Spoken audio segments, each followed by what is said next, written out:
In America, if someone is picturing a Jew, it's almost always an Ashkenazi one. And that's because of the roughly 7 million Jews in America, only about 500,000 aren't Ashkenazi. But that's not true across the world. In Israel, the majority of Jews are not Ashkenazi. And yet most Americans don't know the first thing about other types of Jews, specifically Sephardic culture. So in no particular order, here are 5 surprising differences between Ashkenazi and Sephardic Jews.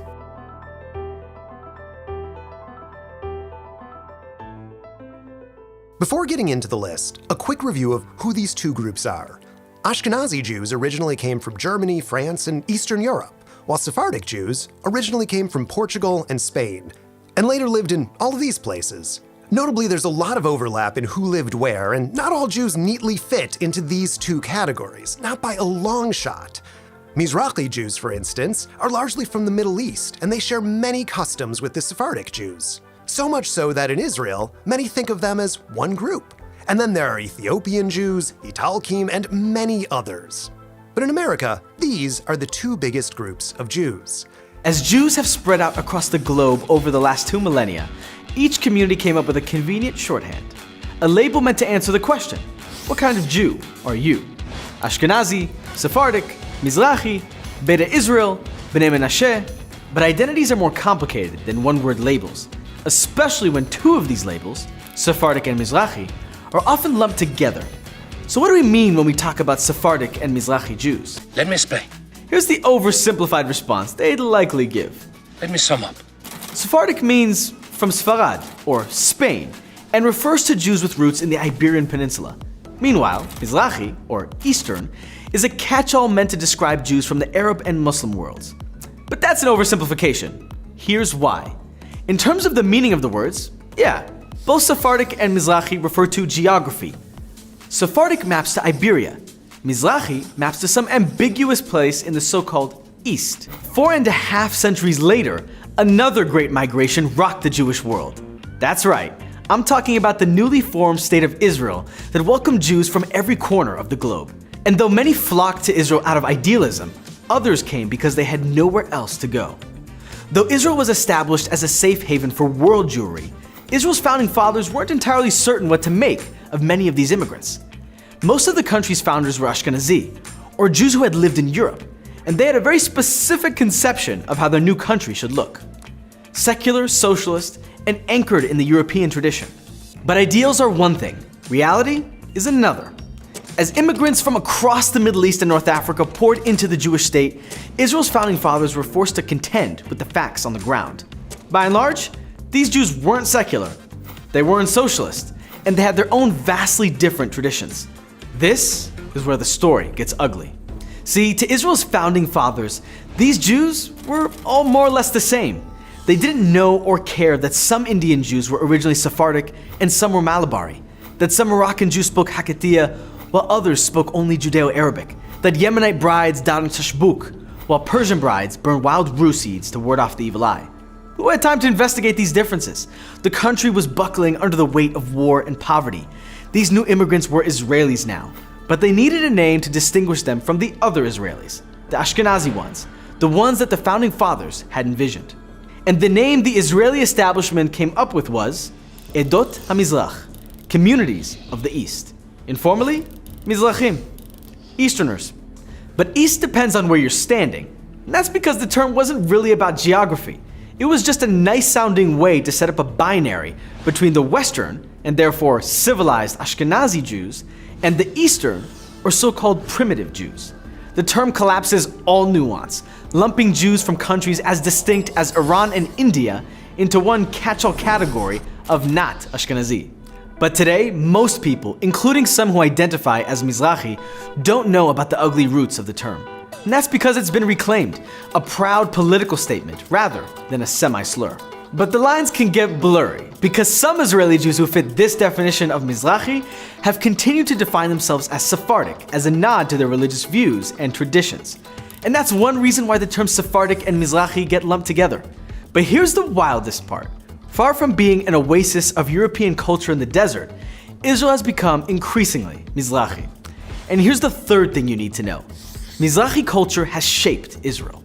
It wasn't easy to be a Jew from Morocco or Yemen or Tunisia in Israel's early years. The Ashkenazi establishment suppressed and disdained Mizrahi culture. Mainstream radio stations refused to play Mizrahi songs. Few Ashkenazim would have been caught dead at a Mimuna, the post-Passover carb fest beloved by Moroccan Jews. Some Mizrahi brides even chose to forego the traditional pre-wedding henna ceremony, because those traditions were seen as embarrassing and uncool. But some Mizrahi youth refused to accept the status quo. Small pro-Mizrahi protests grew until 1971, when the most famous pro-Mizrahi movement sent shockwaves across the country. HaPanterim HaShochorim, aka Israel's Black Panthers. They marched in the streets to deliver a simple message. Mizrahi Jews deserve the same treatment and opportunities as their Ashkenazi brothers and sisters. HaPanterim weren't the first to demand equal rights for Mizrahim. Some activists and politicians had been advocating for better treatment of Mizrahim for decades. But the change was gradual. It wasn't until 1977 that the Israeli establishment felt the power of the Mizrahi vote. Prime Minister Menachem Begin managed to unseat the Israeli establishment in large part by appealing to Sephardic and Mizrahi voters. But the most prominent political revolution was the creation of the political party, Shas.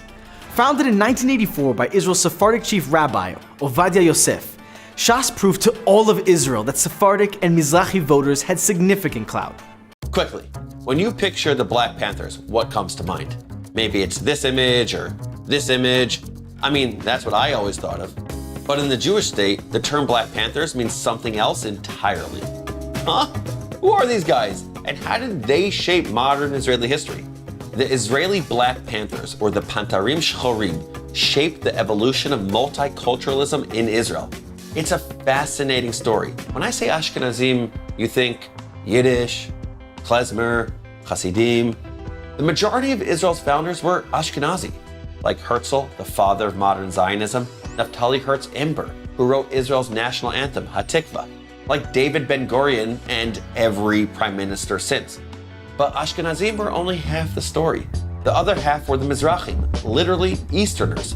These are Jews from Muslim lands, many of whom arrived in Israel with little more than the clothes on their backs, their assets stolen by hostile governments. For more on that, check out the show notes. In the state's early years, most Israelis lived modestly. And for the purpose of this episode, I'm talking about Jewish people. Whether Mizrahi or Ashkenazi, the state's early years were hard. Many new immigrants lived in ma'abarot, or transit camps, usually without water or electricity. Yet, it was hard not to notice that 80% of the ma'abarot were Mizrahi, that the government tried to make alternative arrangements for Ashkenazim. It was also hard not to notice the Ashkenazi attitude towards Mizrahim at the time. A 1951 newspaper article criticized Mizrahim as, quote, people with no will for work, who lack any understanding and patience to get over the necessary conditions here. Prime Minister Ben-Gurion himself admitted, quote, it's true, there's discrimination, it's necessary, though he never exactly explained why. Tension smoldered, finally catching fire in 1959. Police entered a Mizrahi neighborhood in Haifa and shot a local drunk, leaving him paralyzed. Enraged, Mizrahi protesters marched on a wealthy Ashkenazi neighborhood, breaking windows and setting cars on fire. In response, the government evacuated the neighborhood. It would take another 12 years for anything to change. That change came from an unlikely source, the majority Mizrahi neighborhood of Musrara. This Jerusalem slum was overcrowded and under-resourced. Work was scarce. Youth had few prospects. Many had lived in substandard conditions since arriving in Israel. They watched bitterly as recent Ashkenazi immigrants were given large apartments, generous government loans, and access to social services. Finally, a group of young men decided to do something about it. These were the Israeli Black Panthers, HaPantarim HaShochorim, Charlie Biton, Sadia Marciano, Reuven Ebergel, Kochavi Shemesh. They found inspiration in another struggle from thousands of miles away. The Israeli Panthers were well aware that America's Black community fought a very different kind of oppression. There were no Jim Crow laws in Israel, no legacy of slavery, no lynch mobs, but governmental neglect, generational poverty, the suppression of Mizrahi culture. That was a familiar song. The American Black Panthers were provocative, especially when it came to the Arab-Israeli conflict, because the American Panthers were pretty anti-Israel. Their newspaper ran editorials by Yasser Arafat, head of the PLO, and the PLO at the time was basically just doing terrorist attacks against Israel. So why would the Pantarim model themselves after an anti-Zionist and often anti-Semitic group?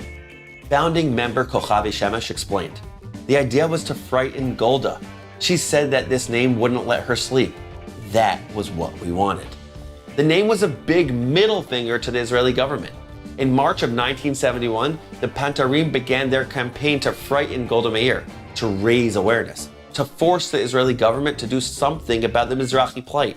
And 3 days after the first demonstration, the cabinet agreed to release extra funds for social programs. A daily newspaper proclaimed, the Pantarim helped the cabinet find the budget. But the Pantarim were just getting started.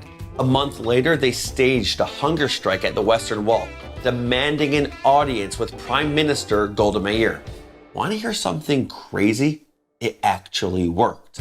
The founding members were invited to meet with Golda Meir. They brought a list of 33 demands, but the meeting was tense. One account reports that a founding member of the Panthers called the Prime Minister a liar to her face. The Pantarim left the meeting frustrated and empty-handed. Soon their protests grew increasingly violent. Thousands attended the so-called Night of the Pantarim in May of 1971. The demonstration spiraled out of control as police turned water cannons and clubs on protesters, and protesters lobbed Molotov cocktails at police. It was this violent protest that led Golda Meir to remark that the Pantarim were, quote, not nice guys. She was mocked mercilessly. There's actually a street in Musrara named They're Not Nice Alley, a scornful homage to this moment. But the mockery ignores the context, which was, איך יכולה יד יהודית לזרוק בקבוק מולוטוב ולהצית בניינים? seemed kind of reasonable. Golda Meir wasn't decrying the Pantarim's lack of social niceties, but their violence. Still, her soundbite became a rallying cry, a badge of honor. Golda Meir 0, Pantarim 1. The Pantarim were excellent at PR. They staged memorable stunts like, quote, liberating milk from a rich neighborhood to feed Mizrahi children in the Jerusalem slums. So good. But a one-time stunt isn't systemic change. Worse, the Pantarim never agreed on their politics. Some were passionate Zionists demanding to end all of their meetings with Israel's national anthem, Hatikva, and others were Marxists who made common cause with the PLO. The lack of a coherent ideology muddled the movement's aims, making it hard to get things done.